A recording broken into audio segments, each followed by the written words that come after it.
Hello and welcome to the show. I'm Sami Zaidan. The European Union doesn't moderate British influence, it magnifies it. That's Barack Obama's reasoning for why he feels the UK is better off staying inside the EU. Well, the US President is in London to attend Queen Elizabeth's 90th birthday celebration. But his message is angering some in an increasingly fractious debate in the UK. Obama's intervention seems to reflect bigger fears Europe is vulnerable. Homegrown attacks, the refugee crisis and the rise of the far right all threaten to undo unity on the continent. And President Obama is hoping he can convince Europeans they're better off together. The US President spelled out his argument in an article in the UK's Telegraph. He wrote, "In this complicated, connected world, the challenges facing the EU, migration, economic inequality, the threats of terrorism and climate change are the same challenges facing the United States and other nations. Even as we all cherish our sovereignty, the nations who wield their influence most effectively are the nations who do it through the collective action that today's challenges demand." All right, let's bring in our guests to the show now. We have joining us in London Jeremy Shapiro, Research Director at the European Council on Foreign Relations. In Berlin, Thorsten Benner, Director of the Global Public Policy Institute. And also in London, Alan Mendoza, Founder and Director of the Henry Jackson Society. Welcome to you all. If I could start with Jeremy, why is the US President so concerned, do you think, about how the British public will vote in June and what is an internal European matter, I guess you could say? Well, I think the explanation is rather simple. It matters to the United States whether Britain is in the European Union. The European Union is, from a U.S. perspective, has been a foundation of American foreign policy in Europe and the world for decades. And the United States is worried that Britain leaving the European Union will weaken it, and will weaken it as an ally, and we'll be left with a weak Britain and a weak Europe and no effective allies in one of the most important parts of the world. And so that's a huge concern for the United States in a time in which it has a lot of problems in a lot of parts of the world. That is a huge concern indeed for the US. Thorsten, do you think that's a concern too, looking at things from Berlin, that if we do get a Brexit, as it's called, that could weaken the foundations of European common action? Yes, I think that's a German concern as well. The German government does like the UK as an ally on a lot of policy matters within Europe, but more importantly, the European Union is stronger with Britain. So the German government very much wants the UK to remain a part of the European Union, but of course not at any price. And I think the view from Berlin is also that, of course, this comes at a bad moment where Europe in general is in dire straits and has problems. But I think the view is also that if indeed the British people chose to leave, that wouldn't set an example that would be awfully attractive to a lot of other European people. I'm glad you mentioned that point. Let's take it, though, to Alan. Could the Brexit be the start of a process that unravels the EU, that nobody knows where it may ultimately end? Oh, absolutely. I think the reason many Europeans are terrified by the prospect of a Brexit is that it won't be the last exit from the European Union. If one country can go, then why can't others? And I think there's general dissatisfaction across Europe about the way the European Union is run, even if there are, of course, many reasons why the European Union should also be there. And I think that if one country did start the process of leaving, which of course no country's ever done before, you could see a domino effect. You could see others saying, actually, our national interests are also better served out than in, and the whole project could start to unravel before our eyes. Do you think, Alan, that would be a good thing if this process of unravelling, if not change, I mean, if that begins, is that a good thing, or is that ultimately a very dangerous thing? Well, I'm going to be rather controversial here. I would suggest that there's only two ways that Europe can develop as a bloc. And the two ways are, well, one way is to break up and go back to nation states, essentially accepting that a free trade area is where you are. And the second one is an entirely federal structure. And this, kind of reflects really the Eurozone countries more than anyone else. They have a common currency already. They should have political union. Now, if you've got the halfway house, nobody's satisfied. So it does seem to me that we're in a quandary full stop at the moment, because the very idea of Europe and the European Union is under attack because it is neither one thing nor another. Thorsten, do you agree with that? That the status quo, we hear this this view expressed quite a lot from Eurosceptics. The status quo cannot be sustained. Europe ultimately needs to make a decision to either take another step forward or a step backwards. I think, very few people, that's true, are happy with the status quo, but that doesn't mean that we need to go full force to a federal superstate that doesn't have a political majority on the continent. So that's not a political project. If any of the continental European leaders would say, let's go for a federal European state now, the populations would say, are you crazy? So this is not a feasible political project for the time being. So if that's not a feasible project, it doesn't mean that we should go for an all. No, I don't think it's a very attractive proposition, because this will all depend on how the Brexit will turn out for the British. And I think once we've seen the end of it, 2 or 3 years after the UK has left, you'll see the dissolution of Britain. You'll see Scotland wanting to make an exit, maybe join the European Union. You'll see that Boris Johnson's fantasies that Britain can be somehow a free agent with special relationship to the US and all the benefits of the European free trading area, that is just a fantasy. So I don't think the Brexit will be a very successful story for the UK or for England that is kind of pushing for that. So I don't think it will be an awfully attractive outcome for the rest of Europe. Jeremy, it seems like the one thing that both of our guests in Europe agree upon at this point is that a lot of people are not happy with the status quo in Europe right now, although there are different opinions on what to do with that. From the US perspective, though, when Obama talks about how the UK and US can only meet the common challenges that they have if they can rely on each other, does that mean that the US is really counting on the status quo continuing as it is without any sort of change? And any sort of change would mean, well, the US can't rely on its partners in Europe anymore. No, there's change and there's change. Of course, Europe is going to change. Europe has been in a process of change the entire time the European Union has been in operation, and we expect it to evolve. It is not a static thing. It never has been.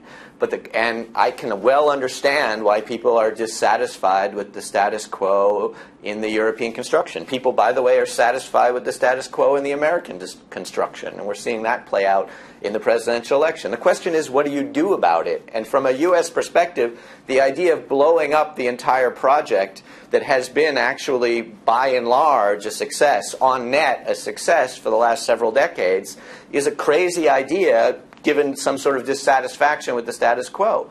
There's a lot of efforts to fix it. I think a lot of those efforts need to move forward.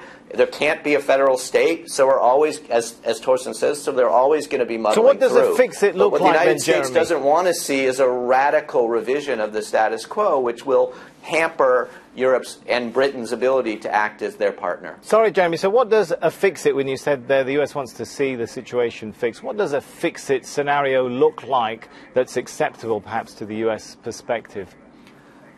Oh, the U.S. has no real strong views on that. That's an internal European question. The United States is really only interested in the outputs.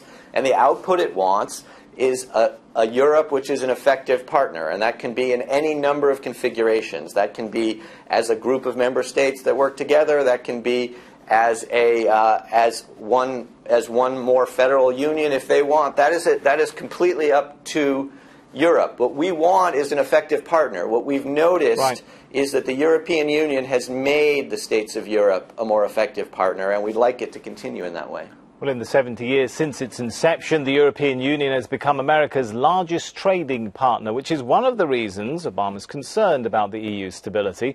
Well, the refugee crisis has led to heightened border security, and several countries have considered building walls. The fear of homegrown attacks has triggered talk of ending visa-free travel in Europe. Greece's economic crisis also sparking concerns that the EU's economic interdependence might be a liability for some. And, of course, there's been the rise in nationalism as far-right groups gain popularity right across the continent. Given all of these sorts of challenges that are going on, Alan, would you concede that perhaps at this point in time, any attempt to change or even reform the EU will ultimately lead back to the nation-state concept you were talking about? Well, I think the big problem with the European Union has always been its democratic deficit. The fact that essentially it's always been an elite project that's never needed to or felt the need to bring people along with it. And we've seen so many times a referenda across the continent having voted one way and been told, nation states been told you've got to vote another way in order to progress matters. I think the EU needs to take a stock of what's happened over the last few years and understand that the only way the project can move forwards is if it has democratic legitimacy, if there is a proper buy-in from people beneath. And that's going to require a whole cultural shift. Doesn't necessarily need to mean a whole reform programme of every single institution in the EU, but it's going to require a cultural shift that suggests that at the top level, people are going to have to look towards actually appealing to people as opposed to taking decisions from on high and just expecting people to deal with it in that way. If that's not done, then I think arguably that the only way the EU will end up will be indeed the sort of free trading nation states, because people will just have enough of it. If it, however, manages to change its culture, if you like, and that's a big ask given how long it's gone under the current culture, then it stands a realistic chance of actually adapting to a different kind of European Union. Thorsten, could any process to change then ultimately lead to more fracturing, not only within the EU, but fracturing and complicating joint action in other institutions, which the US President mentioned in his public letter to the British public, perhaps a fracturing of common European and transatlantic action within NATO, within the UN, and so on and so forth?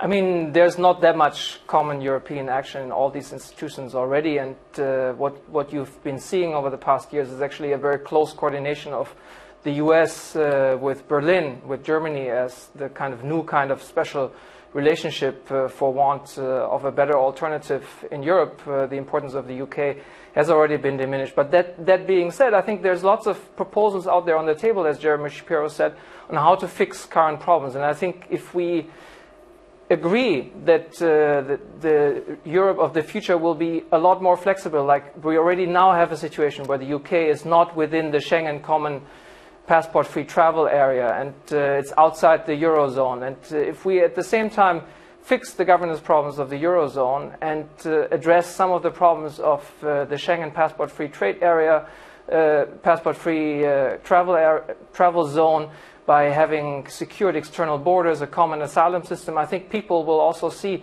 that these institutions are worth preserving. But at the same time, we need to regenerate a passion also on the side of those who are in favor of the European project, because what we can see right now, and that's very clear, the passions are on the side of those who want to go back to national borders and pull up the national drawbridges.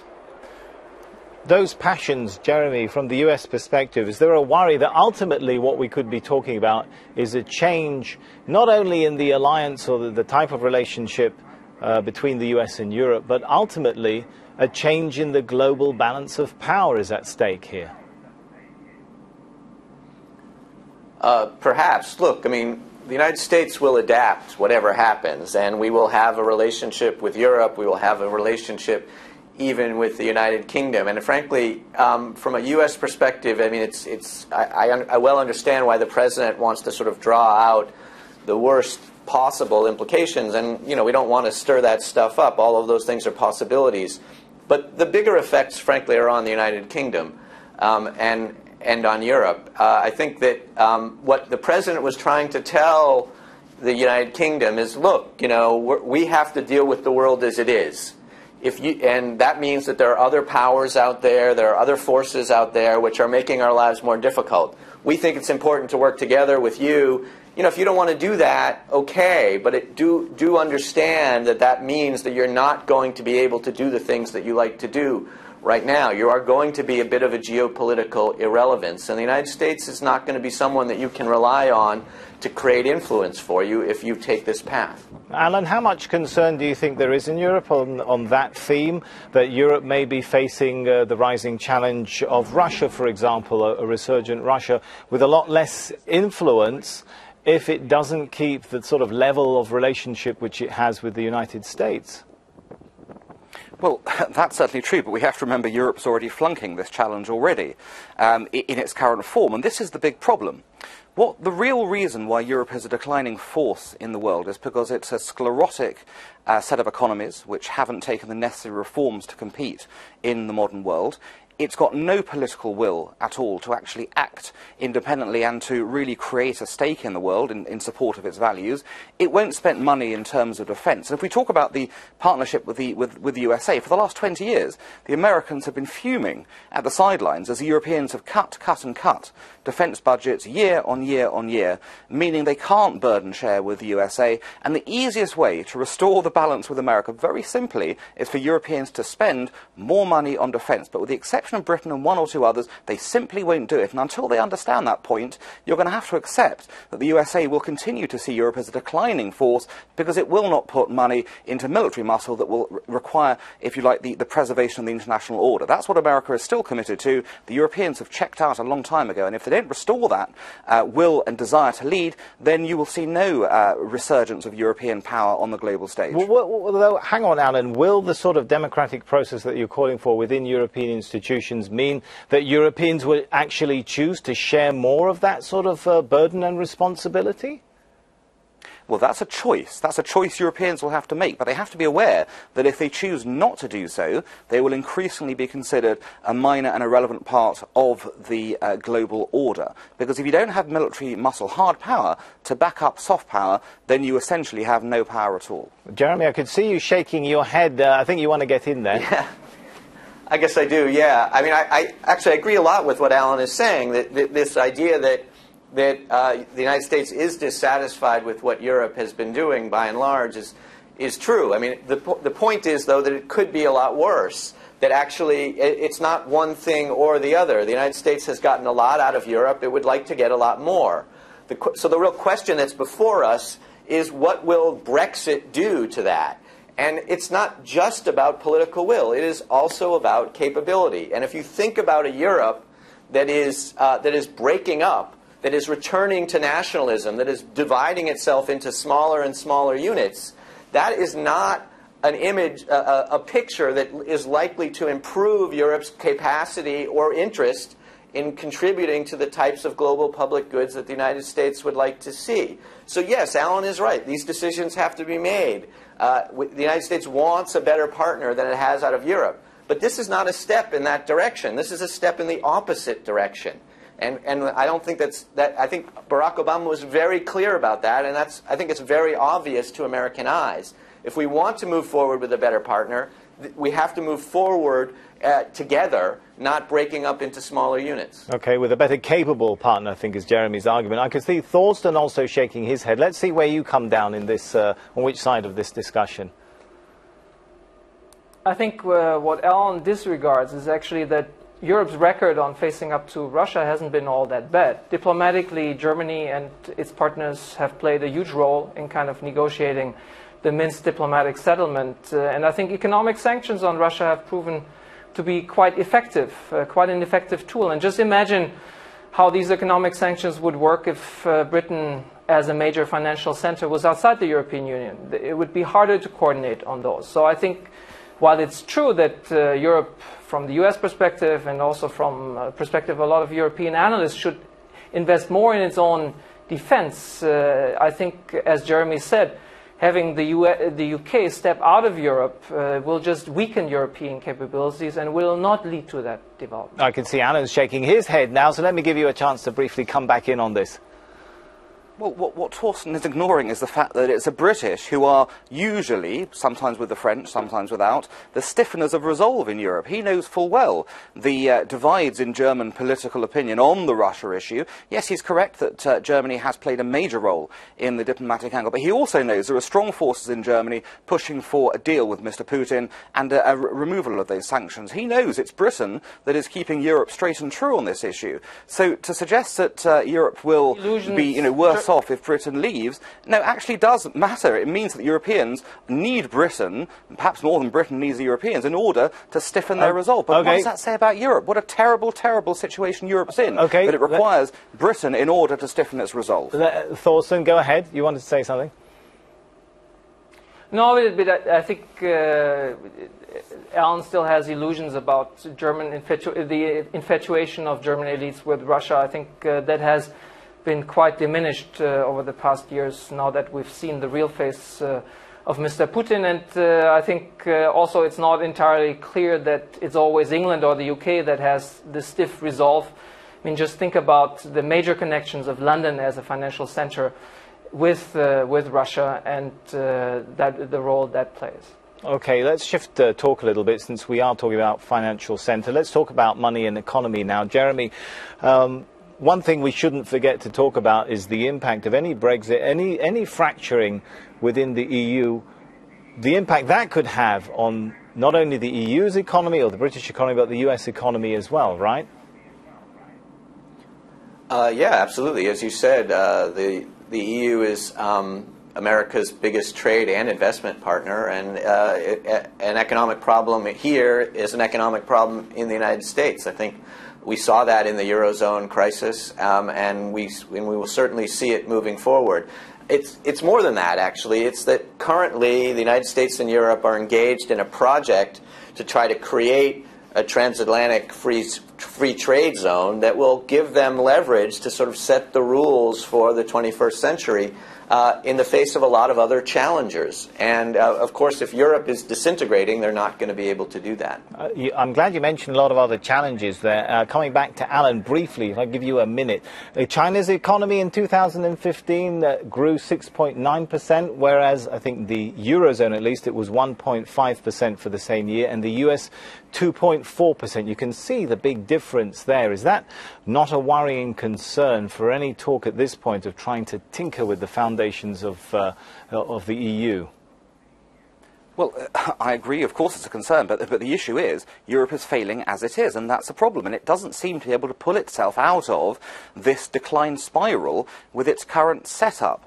Now, if you keep on doing something that's failed, that is not normally a recipe for success going forwards. In fact, some would say it's the definition of insanity.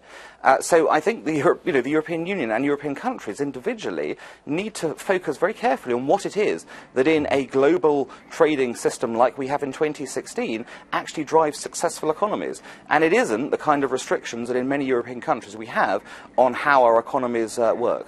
Okay, I think we've got about a minute left, so let's give that to Thorsten. Go ahead, sir. No, but I think what is decisive in the global economy is who sets the rules. Jeremy is very right on this. And if the UK chooses to be outside Europe, Europe is a major power setting global trade and economic and product standard rules. The UK will be just left as a rule taker. It will be just like Norway or just like Switzerland that then painfully negotiates agreements with the European Union, but won't sit at the table when these rules are being shaped. So I think it's pretty much a lose-lose proposition for the UK if they exit. All right, fascinating discussion, fascinating topic, of course. We've got till June to wait and see which way, of course, Britain's vote and what that means for the EU, for the US, and ultimately for the global balance of power in the world. But for now, we'll have to end the show here. So let's thank our guests. I'm sure we'll come back to this later. Jeremy Shapiro, Thorsten Benner, and Alan Mendoza.